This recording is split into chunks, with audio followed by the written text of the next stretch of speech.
Hello, week 2, talking about leave it. So in our previous class, we did leave it with our hand where we had the treat in our open palm.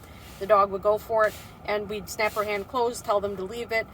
Once they disengaged, you would mark it and reward it. So if your dogs are pretty good with that, we can move on to this next step. The next step would be us actually dropping a treat behind our back. This is going to be a little bit harder because you are going to have to start moving around and get physical. What I mean by that is that you are going to allow your dog a loose leash, so let them be able to go with their leash towards the treat if they can. But you're not going to make that decision for them by pulling the leash. You are going to body block them, so you're going to walk in front of them, push them a little bit with your legs, not kick them or anything, but just move them a little bit further back so they're not trying to get that treat. We're never going to let them get that treat that hits the floor. We are going to keep our body in front of that treat, and once they disengage, we're going to mark it and reward it. If they are really adamant about it, you can put your foot over top of it just so that they don't get that treat.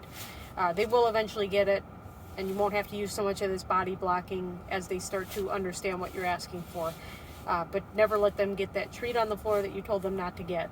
When the dog does disengage, mark it, reward it, and then physically grab that treat from the floor, because you never want them to get that treat that you already told them that they can't have. So you can pick it up, you can give it to them at that point, but don't let them retrieve it right from the floor there.